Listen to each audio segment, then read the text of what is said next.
So entrepreneurs solve significant business problems that most people don't know they have. I'm second generation tool and die. We've been quoting tooling the same way for 50 years. The last significant technology change in this industry was the fax machine. And most don't realize that they are spending $1 per minute to do it because they don't know any different. Now, I've had corporate jobs. I have had small businesses as a consultant, engineering services, and of course now SpeedDraft. So I'd like to put today's discussion into the context of entrepreneurs change the world in whatever market they're in. Google changed the world of search, for example. Starbucks changed the world of how we think about coffee. Mark Burnett with his reality television programs, Survivor, The Apprentice, changed the world of television programming.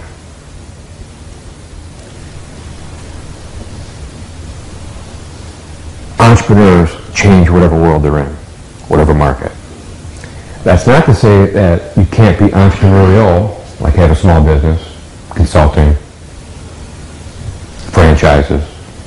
But there's a significant difference between owning a small business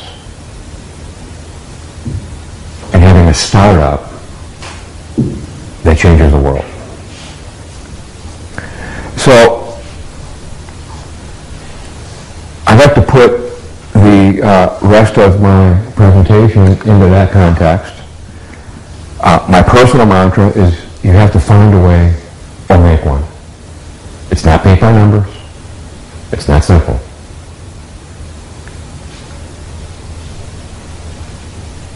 Startups statistically have less than 1% chance of survival.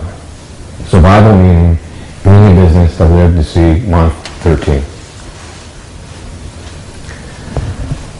My journey has been incredibly difficult. 7.5 years.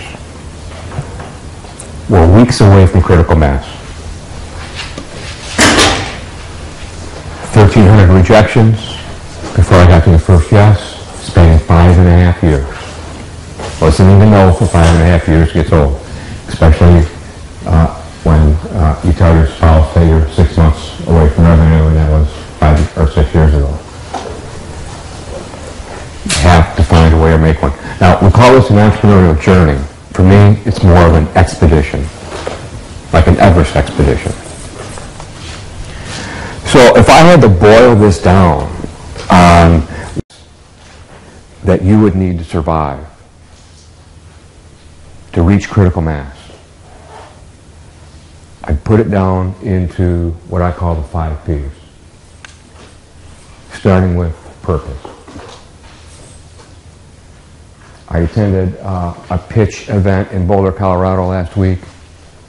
6 different founders practicing their investor pitch, trying to raise money. Every single entrepreneur there had a genuine lack of focus, lack of purpose. You have to know your purpose. My purpose with SpeedDraft is to eliminate RFQs. I've lived on both sides of that equation. It has to change. I know that SpeedDraft is the way to do it. The industry in the last 1.5 to 2 years has come to the conclusion that yes, this is the better way to do it. So you have to know your purpose. These other entrepreneurs, when I say that they lack purpose, they lack focus, they were trying, all of them collectively, 6 to 10 products each, trying to come to market with at one time. It's a recipe for disaster. One product, and it has to be the product that reaches revenue the fastest. So your goal as an entrepreneur, you want to change the world and you have this vision for what you want to do. And it's a persistent, obsessive vision of how the world should be, solving some business problem that people really don't realize they have yet. But as you're doing that, reaching revenue the fastest is the purpose. So if you can boil that purpose down to a 2 or 3 word mantra, so it's compelling, it's clear, and concise. Eliminate RFQs. Lawrence Tech, make leaders. March and Dimes, save babies. Google in the early days, relevant search. Simple. That's the purpose. The second P, passion. You have to have a burning passion for what it is you want to do. This is a long, hard grind. And the more you're changing the world, which means the fewer people that really get what you want to do, the more passion you have to get. It's the only thing that sustains you from day to day. Like I said, I went 5.5 years, 1,300 rejections before I got to the first, hey, you know what, I get it. Let's go ahead and sign on. It's a long time. It's a lot of no's. You know, people marvel at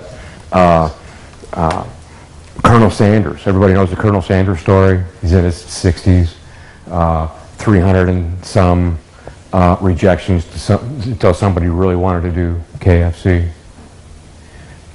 Colonel Sanders had a passion for how chicken should be fried, right? Mark Burnett. I don't know if you're familiar with that name or not. Everyone here, I would assume, is familiar with Survivor, The Apprentice. Burning passion for reality television. Mark Burnett came over to California from Britain, sold T-shirts on the boardwalk to keep food on the table for 10 years. Because the studio executive said, hey, nobody wants to watch television about reality. People watch television to escape reality. We'll never get corporate sponsors to sign up if you're going to film something about reality. You listen to that story for 10 years. Burning passion kept him in the game. 10 years later, Survivor, and he changed the world of television programming. Anyone know who Howard Schultz is? How about Starbucks? Starbucks? A few Starbucks stands? I'm on the East Coast, not the West Coast. It's huge out west. Howard Schultz puts himself through college, grows up in the projects, sells coffee grinders for a living. There's a coffee shop in Seattle that sells coffee beans by the name of Starbucks. Pays him a visit. Falls in love with the owners. Falls in love with Seattle. Falls in love with the Starbucks name. For 8 years, this man begs them to start making coffee and create the third place. Home, work, Starbucks. They wouldn't do it. So he becomes friends with Bill Gates Sr., who serves as an angel investor, mentor. They finally get the rights to the Starbucks name because it had to be Starbucks. Howard had this burning passion for the Starbucks name and this vision for the Starbucks that you and I know today. For 6 years after he got the rights to the Starbucks name, people told him, and I was one of those people when I first heard about Starbucks, who's going to spend 10 minutes waiting for a $5 cup of coffee? The man built $1 billion industry business and changed the world of the coffee industry forever. But he had that burning passion. 8 years on the front end, 6 on the back end. So you need to have the passion to carry you through.